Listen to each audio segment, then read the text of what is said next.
More than 1,000 years ago, people settled in villages along the coast of Peru.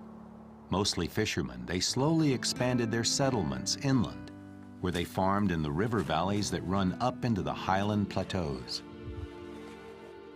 The dry, barren lands of the Atacama Desert in southern Peru seem like an unusual home for settlers, but archaeologists have found evidence of a thriving culture. A people known as the Chiribaya lived here between AD 900 and 1350.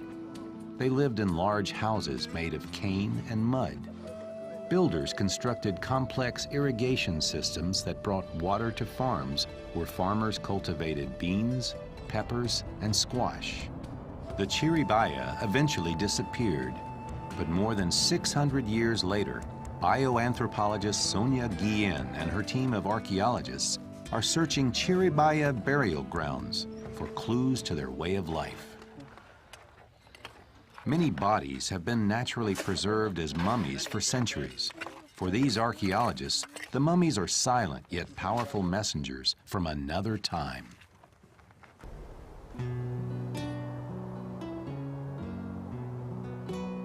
The salt and chemicals in the Atacama Desert helped preserve the bodies. The skin and wool that surrounds them are intact despite being buried for hundreds of years. The mummies are more than just relics from the past. They show how people lived in the desert hundreds of years ago. Archaeologists think that the Chiribaya may have learned how to farm Peru's desert lands from members of the Chavin and Mohican civilizations. But the Chiribaya were more than just farmers.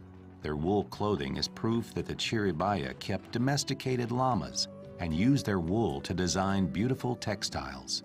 They were skilled fishermen and also worked with gold and other metals to make beautiful jewelry and ornaments. The Chiribaya took great effort to keep the bodies intact because they believed that preserving a body would allow its spirit to live on. They also buried many items with the body, objects they believed the deceased would need in the afterlife. Many decorated ceramic pots were discovered. During a person's life, the vessels were used to carry water or possibly for cooking, but in death, they have become valuable links to the past. Food offerings were also part of the Chiribaya burials. Even though they are hundreds of years old, the corn, potatoes, peppers, and grain on this plate still look like those found in modern-day Peru.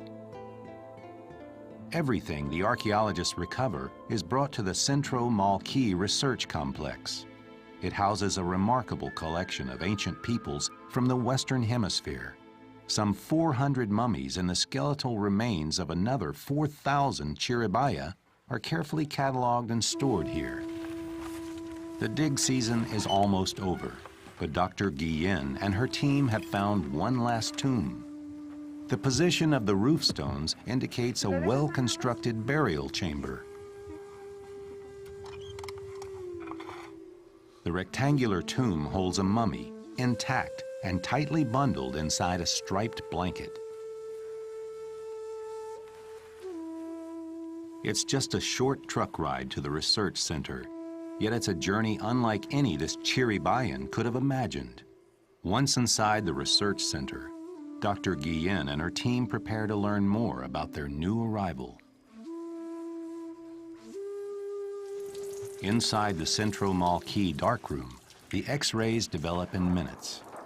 The X-ray also shows the outline of what looks like a small pot with a handle. If I'm reading correctly, this is inside the chest cavity. See, the ribs are sort of embracing the... Curving around. Yeah, curving around the pot. Now, I've seen other cases where they've taken out the lungs, the liver, everything. They've cleaned it thoroughly, and they put wool and artifacts inside. So I would bet this is an embalmed body, and I think it's worth it unwrapping this bundle to confirm this. We've had very few of these cases here. Not every mummy is unwrapped at the time of its discovery. Some are stored intact for future examination. But the artifact revealed by the X-ray is a valuable clue that this body may have been artificially prepared, an uncommon procedure for the Chiribaya. Scientist Ron Beckett has brought an endoscope with him to Peru.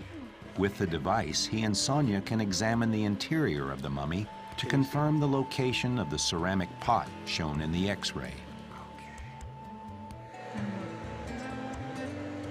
Are those leaves?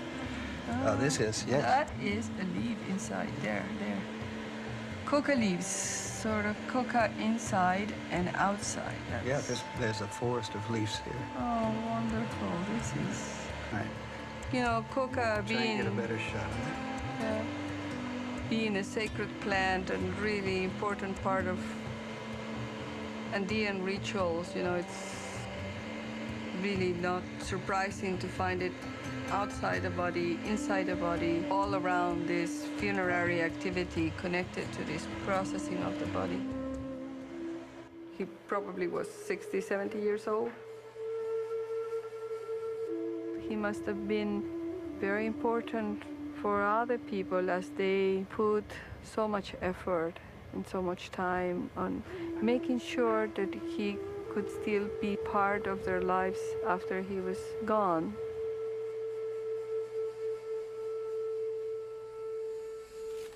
The most effective technique for assessing the age of ancient artifacts is carbon-14 dating.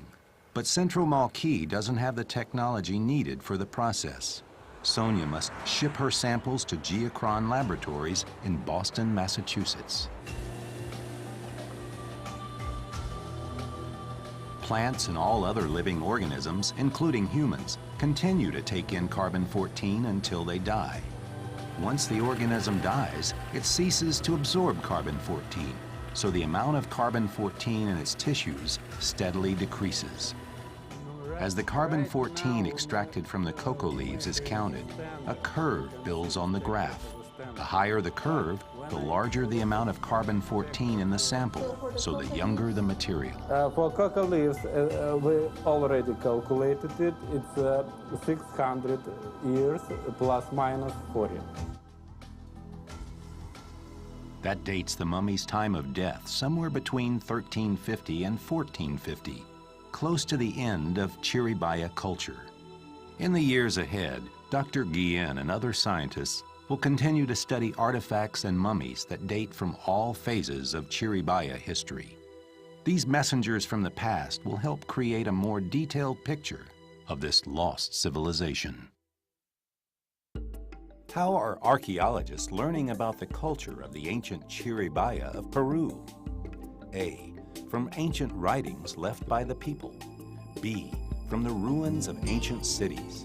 C. From human remains and artifacts. D. From soil samples taken from the Atacama Desert. Why were cocoa leaves important to the ancient Chiribaya? A. They were considered a sacred plant. B. They were grown as a crop in the desert. C. They were used as food for the sacred llama. D. They were used to make a special drink. What have archaeologists learned about the economic activities of the Chiribaya people? What evidence supports their conclusions?